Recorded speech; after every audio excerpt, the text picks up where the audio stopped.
jóvenes que se van por día de la Argentina, Sí. y muchos brillantes. Y en los años 80 se fue uno de ellos, Diego Miralles, médico, que se fue a formar a la Clínica Mayo, nada más ni nada menos. Un lugar que meteorológicamente es bastante hostil, pero que es el paraíso de la medicina. De ahí fue a Nueva York, un hospital en el Bronx. Después, Duke, un centro médico reconocidísimo.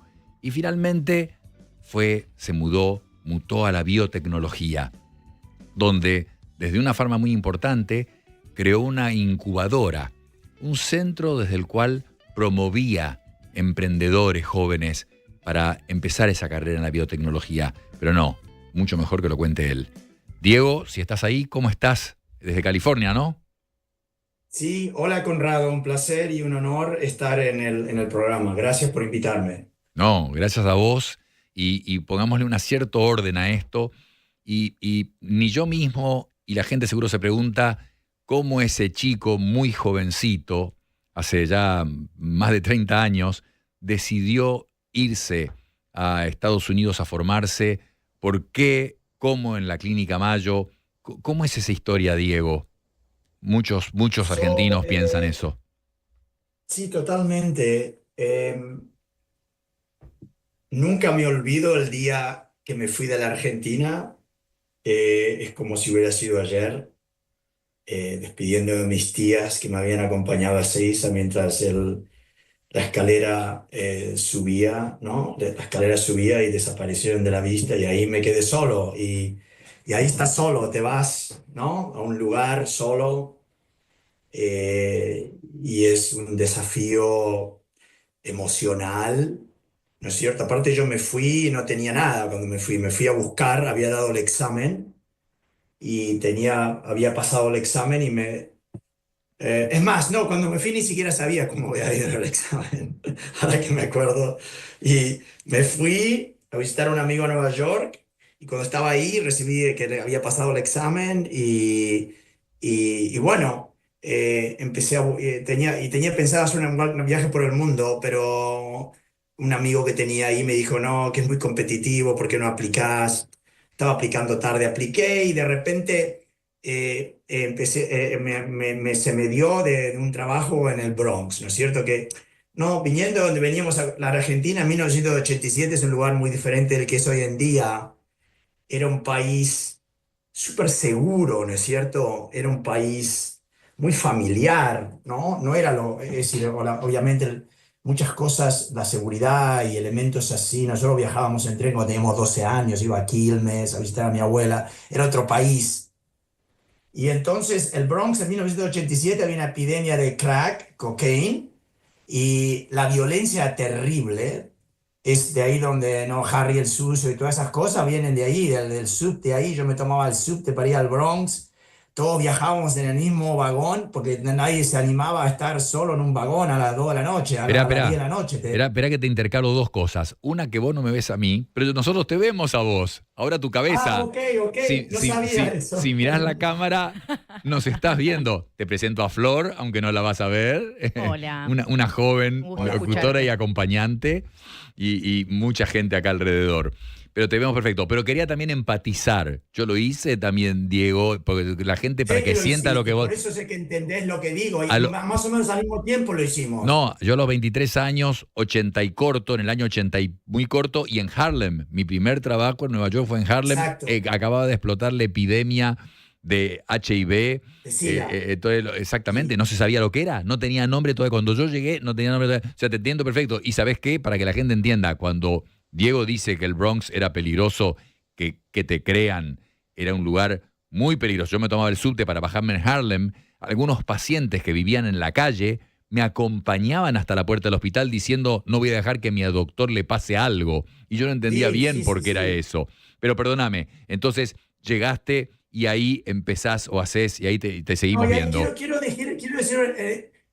decir una experiencia, ¿no es cierto? Porque fue la primera lección de humildad, te diría. Porque yo creía, oh, me fue bien en el examen, yo era re buena en la facultad, me las creo, soy argentino, ¿no? No había estado atemperado por la cultura sajona y era bien argentino. me las recreía, ¿entendés? Llegás ahí, te crees que, que sos Pelé y Maradona. llegué, exacto, Maradona o Messi, y llegué a la entrevista y un tipo, era un tipo hindú, que era uno director del programa de este hospital de comunidad en el Bronx, no era un hospital fancy ni nada, era un hospital porque era el único que estaba disponible en abril, ya había pasado el match y todo, así que no había mucho disponible. Esto era, como dicen aquí, el bottom of the barrel, ¿no es cierto? Era el fondo del barril, de lo que quedaba. Y el tipo, como que, me acuerdo, ¿pero usted quién se cree que es? Y los resultados no son tan buenos de su examen. ¿Usted quién se cree? Yo qué sé que es en la Argentina. Usted sí dice que tiene buena nota en la Argentina, pero qué sé yo qué pasa en la Argentina. Y me volví en el subte, en ese subte, llorando, pensando, wow, qué hijo de puta, que me sentí como vulnerable, ¿entendés? Es una buena, porque estaba solo yo no tenía Sí, sí, ninguna recomendación, no lo tenía de la nada. soledad Yo es muy importante. O aplicaba, sea, es un chico solo, además. Un chico solo. exacto, tenía 24 años y estaba solo. Y me fui a un lugar, la primera entrevista así, que te pones y wow, viste, con lágrimas, pero le estoy agradecido a ese tipo, porque me dio humildad, que era fundamental. Das de cuenta que acá se empieza de abajo, no sos nada, porque la verdad es que, qué sé yo, que es la Universidad de Buenos Aires, ¿no es cierto? En ese Sí, momento la gente no sí, sabía, qué sé yo quién sos, ¿no? sí. Entonces, no te la podés creer, no te la podés creer, necesitas humildad. Y esa humildad es saludable, porque realmente me ayudó a empezar de abajo, ¿no? Y es buenísimo poder empezar de abajo, no está mal empezar de abajo, es bueno empezar de abajo. Y bueno, te hace aprender un montón. Fue una experiencia increíble de un punto de vista médico, porque en la Argentina no teníamos tanto experiencia clínica como tenés en un hospital en el No, Bronx, no. donde te quedás a la noche y cuidás 60 pacientes, re jodidos, ¿no? De alta complejidad, muchísimo movimiento. Vos sabés cómo es la dinámica de esos hospitales, hay muchísima actividad en esos hospitales. Entonces, fue un entrenamiento buenísimo. Y no, yo sabía que aprendí un montón, pero era realmente del instinto médico, ¿no? Yo siempre digo, uno desarrolla el instinto médico. Este paciente puede esperar 5 minutos, pero este paciente no puede esperar ni un minuto, literalmente, ¿no? Y Sí. desarrollas ese instinto de que este no puede esperar, acá es ahora, ya, en este momento tengo que hacer algo. Y eso lo aprendes así en esas situaciones límites, te diría, donde no hay muchos recursos, ¿no? Pero, Diego, la formación allá, vos te rodeaste de muchas personas como esa persona india, norteamericana o indio que te entrevistó, lo que llaman los role models, los ejemplos, que son muy humildes muchos, son gente que vos después aprendés que era famoso, que tienen cantidad de artículos, y no demasiados años después de llegar, todavía eras muy joven, y siempre me impresionó, y lo tengo guardado, que a ver, el concepto es que en Estados Unidos, en la formación médica, creo que es una de las mejores del mundo, sacan lo mejor de vos. Sacan lo mejor de Sí, vos y no hay envidia y te van a empujar, déjame que cierre con esto para que vos lo cuentes. Y vos fuiste el primer autor de un trabajo que salió en el New England Journal, que es una de las mejores revistas del mundo, y Diego Miralles, un chico joven de la Argentina, es el primer autor residente, como residente. residente, o sea, un don nadie, es el primer autor de la mejor revista del mundo de clínica de medicina, hablando del síndrome de Poems, una enfermedad que afecta a muchos órganos, que es muy seria, grave. Hace poco hubo un tratamiento con inteligencia artificial, pero fíjate vos cómo, qué camino, ¿no? Que empieza con esa Sí, entrevista y después cómo uno crece allá si hace los pero te deberes. quiero decir, quiero traer a colación algo. A mí me ayudó la grandeza de la Argentina, porque la Argentina fue grande en muchos aspectos, ¿ok? Realmente fue grande. Y te voy a explicar qué es lo que pasó. Yo, cuando vivía en la Argentina, me hice muy amigos de las hijas de Carlitos Tacchini. Carlitos Tacchini era un cardiólogo que se había formado con Braun Sí, Menéndez, ¿ok? sí, famoso, Y muy había un famoso, cardiólogo muy investigador. reconocido. Él tenía muchos amigos que se habían ido a Estados Unidos, entre ellos Carlos Romero. Carlos Romero, un mendocino, que había 3 o 4 personas argentinas que se habían mudado a Estados Unidos, que habían estudiado con Jusay, con Ray Menéndez, y se habían ido a Estados Unidos y eran los capos de la nefrología, de la patofisiología renal, de la fisiología renal, ¿ok? Carlitos Romero, y hay otra persona que se llamaba Carretero, otra persona que se llamaba Ferrario, habían todos salido del Brown Menéndez, Jusay, laboratorio, ¿no es cierto? Y se habían a Estados Unidos, eran súper capos. Carlitos estaba en la Clínica Mayo. Entonces, Carlos Tacchini, que me quería mucho, me recomendó a Carlitos Romero. Entonces, yo estando en el Bronx, había hecho las cosas solo, todo solo, le escribí, Carlitos Tacchini le escribió a Carlitos Romero. Carlitos Romero, con una generosidad increíble, me recomendó a la Clínica Mayo y ahí fue donde cambias de liga. Yo siempre le digo a la gente, ¿no? Es importante en la vida entender cuando cambias de liga. No estás jugando en la primera sede de la Argentina, estás jugando en la Premier League, ¿no es cierto? Pasar a la Premier League y ahí ya sos otro, estás en otra entidad, digamos, ¿no es cierto? Tenés otro pedigre, tenés, ¿no es cierto? En Estados Unidos, en el mundo es importante eso, ¿no? Entonces eso me permitió pasar a otra liga. Y en la Clínica Mayo vi un paciente que tenía POEMS, que porque estaba trabajando con una persona que era una de las personas más importantes en gamopatías, que se llamaba Robert Kyle. Si lo buscas, famosísimo. Estaba en la Clínica Mayo, había visto miles de pacientes con gamopatías, y él era mi attending cuando estaba haciendo hematología. Vimos este paciente y el resto es historia, porque la clínica, obviamente la clínica tiene una cantidad de pacientes y una documentación, digamos, médica, no hay ninguna que se le acerque. Entonces, cuando yo me puse a buscar, gamopatías, POEMS, y nadie había hecho el review profundo, y tuve la oportunidad de poder hacerlo, y la suerte de que con Bob Kyle, ¿no es cierto?, como autor, también estás con el papa de esa especialidad, pudimos escribir ese artículo. Pero yo quiero que me dejen, porque me retan después acá por el tiempo, y quiero que cuentes algo más, pero primero que el resumen de lo que has dicho hasta ahora creo que es valioso.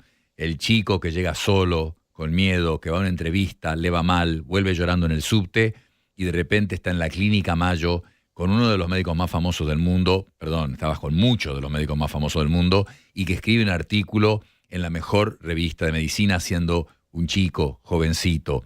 Imagínate lo que puede ser la carrera de una persona cuando empieza así. Bueno, no te tenés que imaginar, es la tuya. Entonces quiero que le cuentes a la gente, porque de ahí, la historia es larga, pero vos podés hacer una aceleración en el cassette y contar cómo de repente entraste a la biotecnología y por qué y cómo entraste y qué ves ahora, qué decís que va a pasar ahora. Resuminos eso, por favor. Bueno, es decir, pasar de ser médico a ser innovador de medicina, digamos, es un paso, ¿no es cierto? Y es un camino que te lleva un tiempo, pero muy importante la gente que te acompaña, ¿no es cierto? La gente que te encontrás. Y para mí venir a California me cambió la vida. Debo decir que California realmente fue lo que me hizo entender cómo se crea el futuro. La costa este de Europa está más focalizada en el pasado, como vos y yo hablamos, ¿no es cierto? Pero como California no existía hasta 1850, literalmente, no había nada. Entonces, California solamente tiene el futuro. Y entonces, todo lo que en California a nadie le importa qué hiciste, de dónde venís, a qué universidad fuiste, es qué vas a hacer, qué hiciste, qué vas a hacer, no me hable más de nada, ¿no? Y eso como te cambia la perspectiva, te cambia la perspectiva de realmente animarte a crear el futuro, a imaginar el futuro y a crear ese futuro, ¿no es cierto? Y a soñar con el futuro, pero a querer hacerlo. Estás rodeado de gente. Yo siempre cuando llegué me llamaba la atención, son como locos porque se juegan, es decir, se arriesgan a construir empresas. A veces sí está loco, cómo esa empresa no va a funcionar nunca, pero se mandan y arriesgan su propio bienestar, digamos, de Espera, alguna no manera. digas se mandan. La última vez que te vi, no, la última no, pero una de las veces que te vi en Estados Unidos, estabas en un laboratorio que tenía por lo menos 1000 metros cuadrados y vos eras el número 1 de ese laboratorio. O sea, Sí, te no, me mandaste sigo y lo mandando, yo me mando hacías. también, ahora me estoy mandando también. No, una vez que te da que te da que te agarra esa picazón de querer hacer algo, es difícil dejarlo. Ahora no, me sigo dedicando, como bien lo sabes, a construir compañías nuevas. Estoy súper ocupado en la financiación de compañías nuevas, que está re difícil ahora porque, por otras cosas que podemos hablar en otro momento, de por qué el espacio está pasando momentos tan duros, ¿no es cierto? El espacio de la innovación y la Y la biotecnología. ciencia, sí. Y la ciencia de Estados Unidos, la ciencia está en un Sí, momento único. sí, Nunca creo que existió un momento así en exactamente. la historia del país. Pero sin embargo, todos seguimos tratando de hacer algo, todos seguimos hablando de crear no tratamientos diferenciados que benefician a pacientes, crear cosas nuevas, crear oportunidades, crear puertos de trabajo. Es decir, es una energía, digamos, que te contagia, ¿no es cierto? Y estás contagiado con esa energía. Diego, Y estás rodeado de gente con esa energía. eh, Y bueno, y es lo que es. Y como que ese ambiente como un ambiente cultural, casi te diría, ¿no? Que te rodea y sos parte de eso, te convertís en eso de alguna eso es manera. lo que te iba a decir. Déjame que cierre con esto. Vos lo contagiás, sí, te contagian ahí y vos lo contagiás, esa energía. Y fíjate vos como en unos pocos minutos hemos recorrido una carrera de un profesional, de uno de esos 100 chicos que se van por día de la Argentina y que has tenido una carrera y seguís teniendo exitosísima. Pero la voy a cerrar, has hablado del futuro y cuando entraste a California más del futuro todavía. Pero voy a cerrar con el pasado, Diego, porque le voy a contar a la gente que hace más o menos 50 años yo estaba en un edificio en la ciudad de Buenos Aires. No sé por qué tengo la memoria que siempre era de noche. Tenía sueño, estaba cansado y tenía una valijita. En esa época no se usaban mochilas. Y de repente frenaba un auto en la puerta de mi edificio y yo me subí a ese auto. Y en ese auto vos estabas sentado en el asiento de atrás, yo me sentaba al lado tuyo, estaba tu hermano, estaba mi hermano, y era tu madre que estaba adelante, padre, y nos llevaban ellos médicos, iban al hospital de clínicas, creo, y nos llevaban al Sí, colegio juntos, hace exacto, muchos, muchos años. Y también exacto. compartimos ese principio en Estados Unidos, así que quería cerrar con ese recuerdo. Y Estamos muy unidos, es decir, la vida nos ha entretejido, digamos, en todos estos años y seguimos muy conectados, ¿sabes? El afecto que te tengo y la admiración que te tengo me encanta estar con vos en este podcast. Podemos hacerlo otra vez, un poquito con más tiempo para hablar de otras cosas, para hablar del futuro.